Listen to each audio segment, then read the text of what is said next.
انتہائی عقیدت و محبت کے ساتھ بارگاہ رسالت میں درود و سلام کا نذرانہ محبت پیش کر لیجئے۔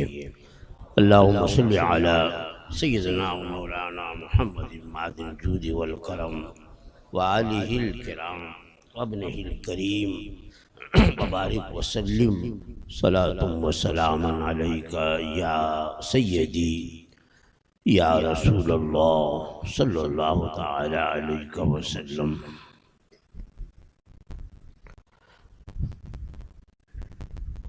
اللہ جل وعلا قادر مطلق ہے،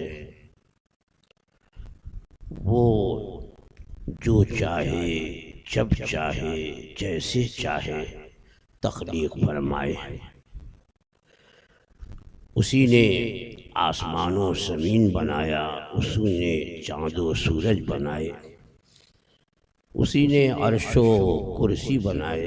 تمام تر مخلوقات کا خالق اور مالک وہی ہمارا رب ہے۔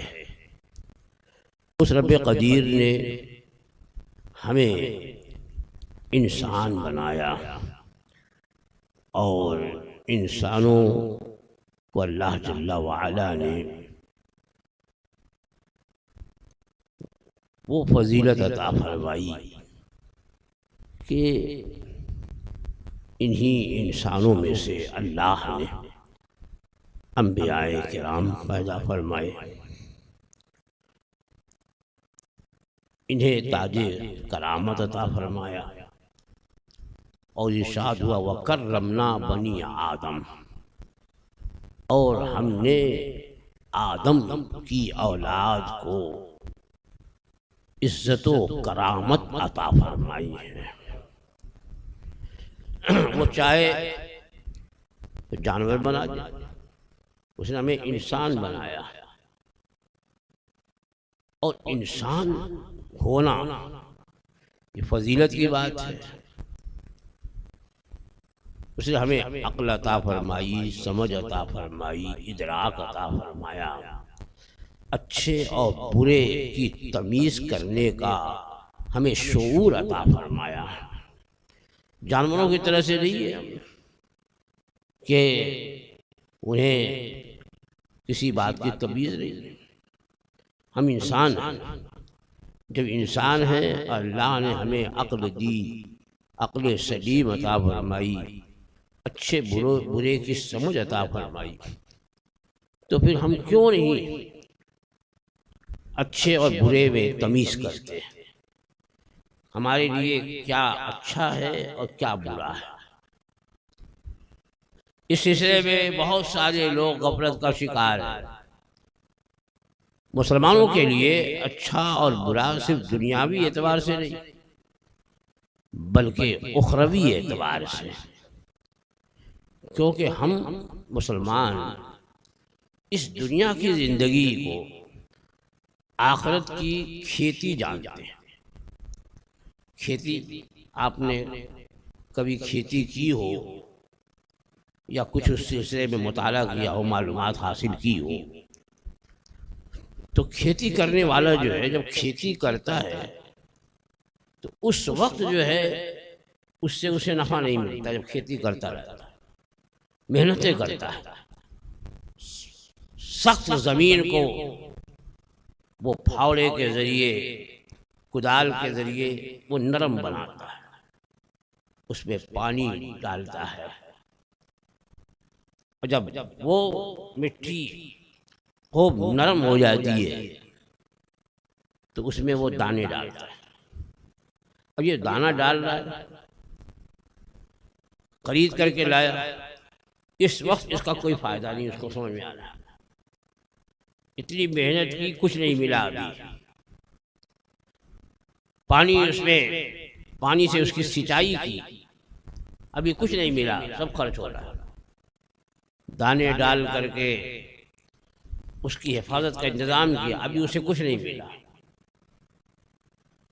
یہاں تک کہ اب وہ جو دانے ڈالے سے اس میں کوپل نکلی اور وہ ہلکے سے پودے نکلنے لگے، دیکھ کے خوش ہو رہا ہے کھیتی کرنے والا، لیکن ابھی اس کو کچھ نہیں مل رہا۔ وہ اگر جلد بازی کرے ابھی مجھے مل جائے اور اس کو کھیل لے تو جو ملنے والا ہے وہ بھی گیا۔ اب وہ جو زمین سے کوپلیں نکل رہی ہیں نرم نرم، ان کی وہ دیکھ ریکھ کرتا ہے، ان کی حفاظت کرتا ہے، جانوروں سے بچاتا ہے، پرندوں سے بچاتا ہے، اور ان کو بڑھانے کے لیے اس میں اور کھاد وغیرہ ڈالتا ہے۔ پانی سوکھے نہیں، پانی بہت زیادہ بھی نہیں دیتا، بہت کم بھی نہیں دیتا۔ ابھی بھی اس کو کچھ نہیں مل رہا ہے، ملے گا کب؟ جب یہ پودے بڑے ہو جائیں، پاراور ہو، اس میں دانے لگے تو دانے ابتدائی مراحل میں نہیں کام آنے والے، دانا لگنے کے بعد دانا پختہ ہوتا ہے۔ اب ایک دن ایسا آیا کہ جسے یوم حصاد کہتے ہیں، کٹائی کا دن، اب کاٹ رہا ہے، تو اب تک جو محنت کی ہے اب اس کو حاصل ہو رہا ہے۔ اچھا اب حاصل ہوا، لیکن یہ یوں ہی نہیں ہوگا بھئی۔ اگر گیہوں کے بیج ڈالے تھے، گیہوں ہوا، تو اب گیہوں کیا ویسے اٹھا کے چبا جائے گا؟ پھر اسے محنت کرنی ہوگی، اس گیہوں کا آٹا بنانا ہوگا، آٹا بنا کر پھانک نہیں جائے گا، پھر محنت کرنی ہوگی، آٹا بنا کر کے اسے پانی ڈال کے گوندھنا ہوگا۔ کیا گوندھ کر کے ویسے ہی جو ہے اٹھا کر کھانے لگے گا؟ نہیں، بلکہ گوندھنے کے بعد پھر اسے پتلا کرے گا بیلن سے، اب روٹی، لیکن ابھی بھی کھانے کے لائق نہیں، اب اسے آگ پہ ڈالے گا، توے پہ یا جو کچھ ڈالا، ڈالنے کے بعد جب وہ روٹی تیار اب کھائے گا۔ کتنے مراحل سے گزری ہے یہ روٹی، غور کریں۔ اور یہاں ہم تھوڑا سا کچھ کام کرتے ہیں، کچھ وظیفہ کرتے ہیں، فوراً سوچتے ہیں کہ اب بس ملنا ہی چاہیے، یہاں سے نکلیں اور ہمیں ہمارے ہاتھ میں نوٹ آ جائے۔ بھئی امام صاحب نے بتایا تھا کہ یہ وظیفہ کر لو تو تمہارے وہاں جو روزی جو ہے وہ غلام بن کر کے آئے گی، دنیا غلام تیار ہو جاتا ہے۔ نہیں، یہ دنیا کی زندگی یہ آخرت کی کھیتی ہے، آخرت کی کھیتی۔ یہاں خوب محنت کرو، خوب تکلیفیں برداشت کرو، خوب ریاضتیں کرو، اللہ اور اللہ کے رسول کو راضی کرنے کے لیے اس کے احکام پر عمل کرو، اطاعت و فرما برداری کرو، خلوص و للہیت کا مظاہرہ کرو، تو اب یہ سارے اعمال کیے، یہاں اس کو مت حاصل کرو یہ مل جائے یہ مل جائے، بلکہ یہ جو چند روزہ زندگی ہے یہ آخرت کی کھیتی ہے۔ یہاں آپ جیسا کریں گے آخرت میں ویسا ہی پائیں گے۔ یہاں آپ ظلم کریں گے تو آخرت میں عذاب ملے گا، یہاں اگر لوگوں پہ رحم کریں گے اللہ تعالیٰ آپ پر رحم کرے گا، یہاں اگر لوگوں کے ساتھ اچھا سلوک کریں گے اللہ تعالیٰ قیامت میں آپ کو اجر و ثواب عطا فرمائے گا۔ یہاں آپ نے عبادات کی پابندی کی اللہ تعالیٰ آپ کو قبر کے عذاب سے بھی محفوظ رکھے گا اور حشر کی گرمی سے بھی محفوظ رکھے گا۔ تو یہ ذہن میں رکھنا چاہیے کہ یہاں ہم محنت کریں گے تو آخرت کامیاب ہوگی، اور اگر یہاں ہم نے کھیل کود میں لہو و لعب میں دنیا داری میں یہ جو چند روزہ زندگی ہے یہ ضائع کر دی تو آخرت میں اس کا کچھ اجر نہیں ملنے والا، آپ نے ضائع کر دیا ہے۔ آخرت کی پکڑ بہت سخت ہوگی، اس سے کوئی بچانے والا نہیں آئے گا، کوئی نہیں بچا سکتا۔ تو اس دنیا کی زندگی میں آپ کو ایک تو اپنے ایمان کو سلامت رکھنا ہے، محفوظ رکھنا، اور دوسرے ایمان کے بعد نیک عمل اس میں زندگی گزارنی ہے، فرائض، واجبات، سنن، ان سب کو ادا کرتے ہوئے زندگی گزارنا۔ اللہ والوں کی زندگی تو آپ دیکھیے بھئی، اللہ والے جو ہیں انہوں نے اطاعت الہی کے لیے، اللہ اور اللہ کے رسول کے احکام کی فرما برداری کے لیے کتنی مشقتیں اٹھائی، کتنی تکالیف اٹھائی، لیکن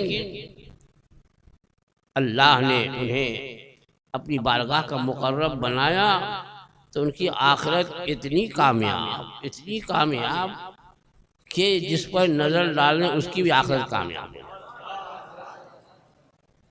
انہوں نے اللہ اور اللہ کے رسول کو اپنے لیے وقف کر دیا، یہ تک نہیں دیکھا کہ شام کو کیا کھائیں گے۔ یہاں تو ہمارے پاس جو ہے وہ مہینے کا راشن ہوتا ہے، سال بھر کے لیے پوری تیاری ہوتی ہے، لیکن اس کے باوجود بھی فکر رہتی ہے کہ اور آ جائے، یہ کر لو، یہ کر لو۔ یہ آپ نے سوچا 1 سال کی تیاری ہے تو 2 سال کی ہو جائے، آپ کا کاروبار اگر لاکھوں میں کروڑوں میں پہنچ جائے تو آپ بہت زیادہ اس سلسلے میں متفکر رہتے ہیں۔ بستر پہ لیٹے ہوئے ہیں تب بھی یہی سوچ رہے ہیں کیا کرنا چاہیے کہ کاروبار اور ترقی کرے اور کرے۔ جس کا کاروبار ہوتا ہے نا تو اس کا یہی حال ہوتا ہے۔ جب دنیا آتی ہے تو دنیا کے بارے میں کچھ سرور کائنات صلی اللہ علیہ وسلم نے ارشاد فرمایا کہ 2 چیز کا بھوکا کبھی آسودہ نہیں ہوتا، کبھی پیٹ نہیں بھرتا۔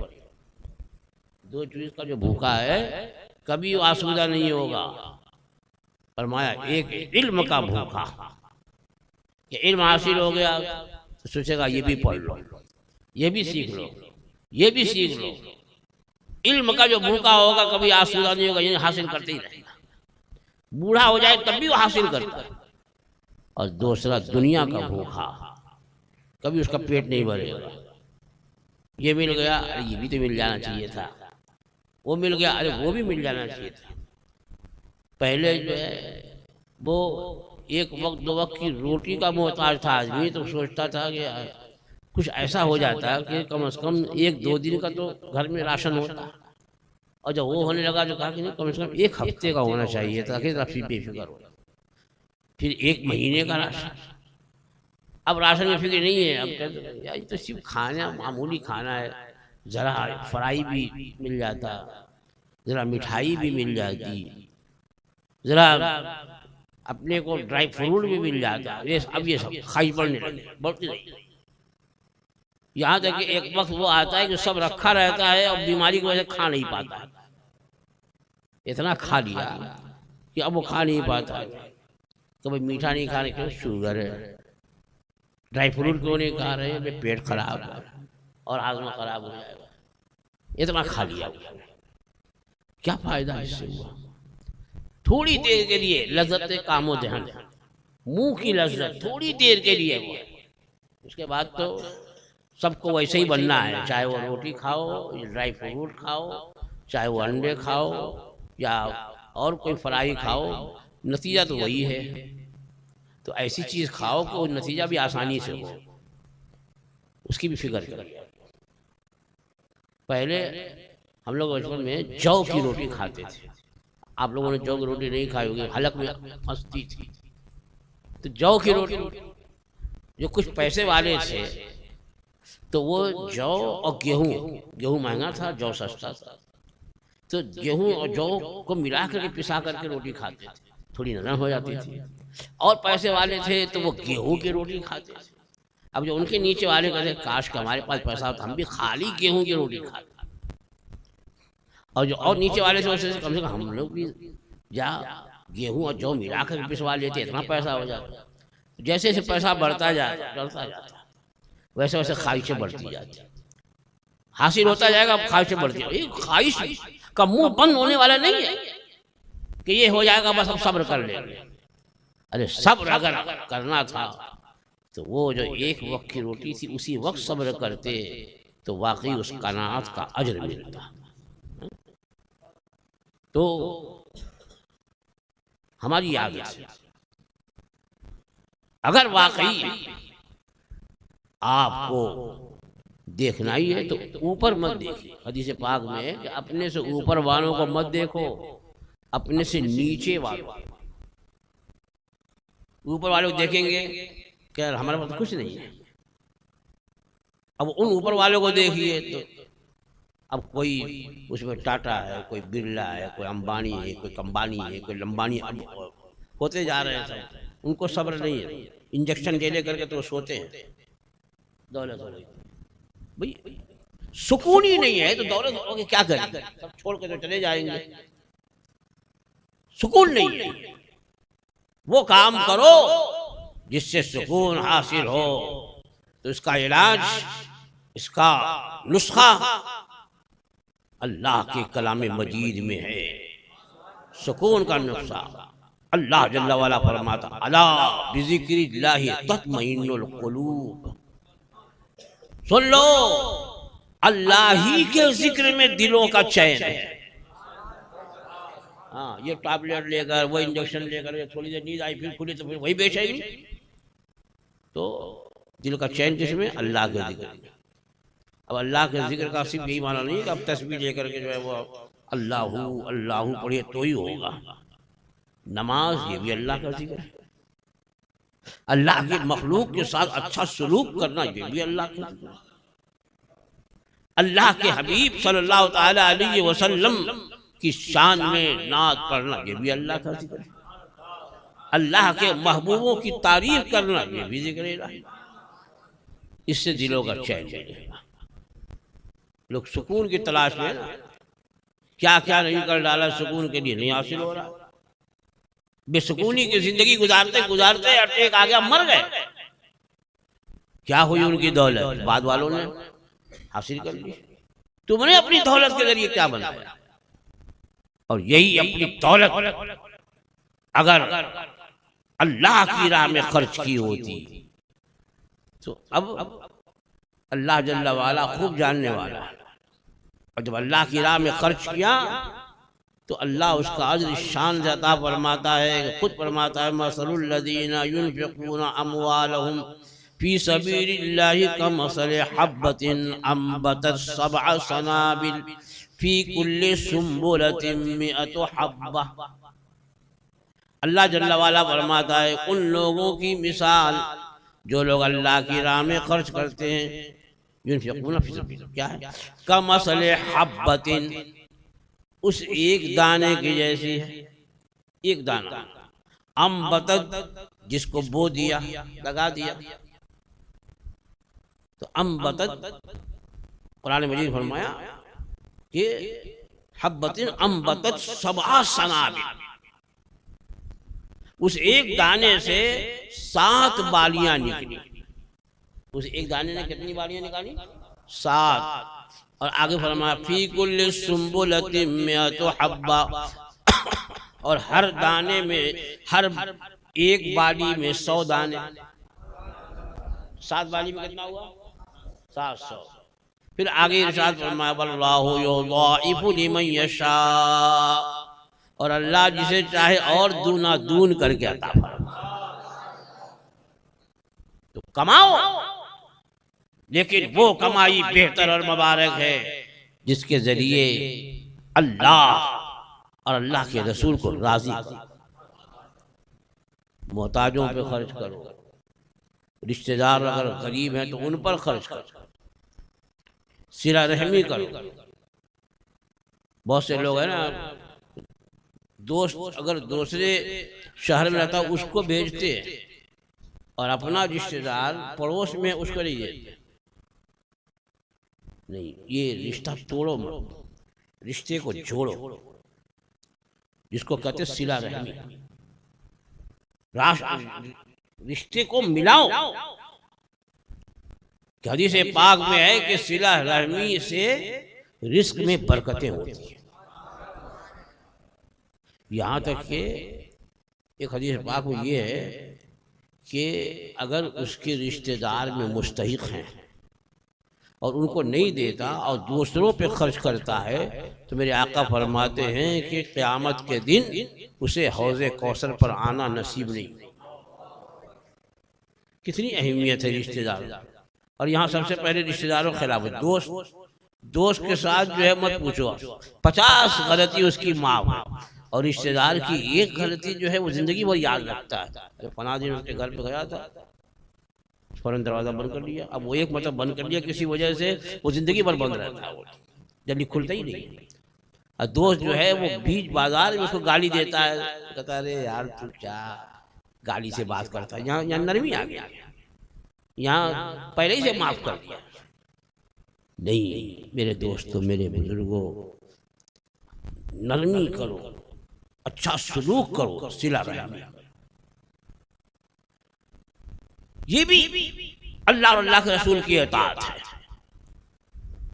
لیکن یہ نہیں کہ اب صرف جو ہے اسی میں رہ گئے، نہ نماز کا خیال ہے، نہ روزے کا خیال ہے، نہ نماز سیکھنے کا خیال ہے۔ نہیں، وہ تو فرض ہے، اور وہ حق اللہ ہے، اللہ کا حق ہے بندے، اسے بھی کرنا ہے، اور حقوق اللہ کو بھی ادا کرنا ہے۔ تب یہ اچھی زندگی ہے تو آخرت بھی کامیاب ہوگی۔ یہ اب گرہ باندھ کے رکھیے۔ اب یہاں پر ہمارے سنی تبلیغی مشن کے اجتماعات ہوتے رہتے ہیں، ہفتے میں ہو رہے ہیں، کئی روز ہو رہے ہیں، کئی مہینے میں ہو رہے ہیں۔ آپ کو یہ مواقع ملے سیکھنے کے، بھئی نہ تو آپ کو پھر سے زندگی ملے گی، پھر سے سوچو کہ یار پھر سے بچے ہو جاتے ہیں نا تو جاتے مکتب میں پابندی سے پڑھتے، کائے کو بچے ہو گئے، بوڑھے ہو جاؤ گے، اب تھوڑی وہ بچپنا لوٹنے والا ہے۔ جوانی ہے، سیکھو کہ جوانی کی عبادت جو ہے بہت جلدی قبول ہوتی ہے، کیونکہ بوڑھا آدمی ہو جاتا ہے تب تو پھر وہ نہ یہ کر سکتا تو وہ کر سکتا ہے، تو مسجد میں بیٹھا رہتا ہے، تو بڑھاپے کی عبادت کا وہ اثر نہیں ہے جو جوانی کی عبادت ہے۔ اور یہ جوانی پھر لوٹ کے آئے گی نہیں، غنیمت جانو اسے۔ لوگ کہتے ہیں ارے یار جب بوڑھے ہو جائیں گے تب داڑھی رکھ لیں گے، کہ ابھی کیا بھائی، ابھی بوجھ نہیں برداشت ہو رہا ہے اس کا۔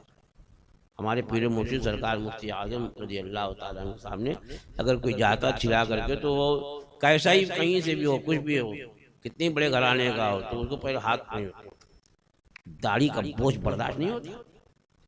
بوڑھا ہو گیا کہ حضور اب توبہ کرو رکھے گا، اب میں کہہ رہا ہوں تو رکھے گا۔ اللہ کے رسول کو فرمان کے بعد نہیں رکھے گا، بہت اس کو ڈانٹتے تھے۔ تو یہ اب اکثر سنا جاتا ہے یار ابھی عمر کیا ہے، ابھی کیا داڑھی رکھنا، جب داڑھی رکھنا نہیں ہوتا تو اللہ نے اسے نکالا کیوں؟ داڑھی آ رہی ہے تو رکھنے کے لیے تو آ رہی ہے۔ ان سے پوچھو جن کو داڑھی نہیں آتی ہے، جن کو داڑھی آتی ہی نہیں ہے ان سے پوچھو، سب کہیں گے یار یہ تو تیسری مخلوق لگتا ہے۔ اب اس سے پوچھو اس کے دل پہ کیا بیت رہی ہے جس کو نہیں آئی ہے۔ یہ بھی اللہ کا انعام ہے یہ داڑھی۔ تو بعض لوگ ٹال دیتے ہیں، ارے بوڑھے ہو اس کا تم سرٹیفکیٹ لے کر کے آئے ہو کہ بوڑھے ہو گئے، جوانی میں نہیں کوئی مر سکتا، بچپن میں نہیں کوئی مرتا، ادھیڑ عمر میں نہیں مرتے، بوڑھے ہوں تو ہی مریں گے کہ نہیں؟ بوڑھے ہوں گے نا تو توبہ کر لیں گے، داڑھی بھی رکھ لیں گے۔ یہ ماحول بتا رہا ہوں۔ ہمارے وہاں بھی ایک ٹاور ہے، وہاں سے نماز پڑھنے آتے تھے، تو لڑکا بہت نیک تھا، اس نے داڑھی رکھی، اس کی ماں، اس کی بہن، اس کی پھوپھی، ارے ابھی تو تیری شادی بھی نہیں ہو داڑھی رکھ لی؟ معذرت، ایسے داڑھی رکھنا بہت بڑا جرم کیا، تیری شادی بھی نہیں ہوئی، رشتہ نہیں ہوگا تیرا۔ وہ آیا، ہماری امی ایسے کر رہی ہے، یہ کر رہے، دادی بھی ایسے بول رہی ہے، تو تیرا رشتہ ہی کیسے ہوگا؟ تو داڑھی رکھ لیا۔ تو میں نے کہا بھائی کہ ہم لوگ کا رشتہ نہیں ہوا ہے، ہم لوگ اب تک بغیر رشتے کے ہیں۔ جہاں رشتہ اس رب قدیر نے تمہاری قسمت میں لکھ دیا ہے وہیں ہوگا، چاہے 10 مرتبہ چھلواؤ اور چاہے پوری داڑھی رکھو، اس کو کوئی نہیں بدل سکتا ہے۔ یہ باہی تباہی بکنے کی بات۔ بہرحال وقت زیادہ ہو گیا ہے اور سوالات بھی ہیں، اس لیے انشاءاللہ اس سلسلے میں ہم پھر گفتگو کریں گے۔ ابھی مجھے یاد نہیں رہتا کہ میں نے گزشتہ کیا کہا تھا اور اب کیا کہا، ہو سکتا ہے اسی بات کو دوہرا رہا ہوں تو آپ لوگوں کی کیا ان کو ایک ہی بات آتی ہے، جب آتے ہیں وہی بولتے ہیں، اب مجھے یاد ہی نہیں رہتا کہ یہاں کیا بولا وہاں کیا بولا، اب روز پروگرام میں کہاں میں نے کیا کہا۔ شاعر لوگ کا تو اچھا ہے، وہی کلام جو ہے اسی دن وہی پڑھیں گے تب بھی لوگ خوش ہوں گے، نظرانہ دیں گے کیا پڑھا، حالانکہ وہ پڑھ کر کے ابھی بھی بیٹھا تھا، پھر فرمائش ہوتی ہے وہی پڑھو۔ اور ہم لوگ اگر تقریر میں کچھ بھی ادھر ادھر یار یہ تو وہی کیسٹ چل رہی ہے، جو دسمبر میں چلی تھی وہ جنوری میں چل رہی ہے۔ چلیے خیر، اللہ تعالیٰ آپ لوگوں کو خوب دین کی باتیں سیکھنے کا جذبہ عطا فرمائے اور اس پہ عمل کرنے کا اللہ تعالیٰ آپ لوگوں کو ذوق اور شوق عطا فرمائے۔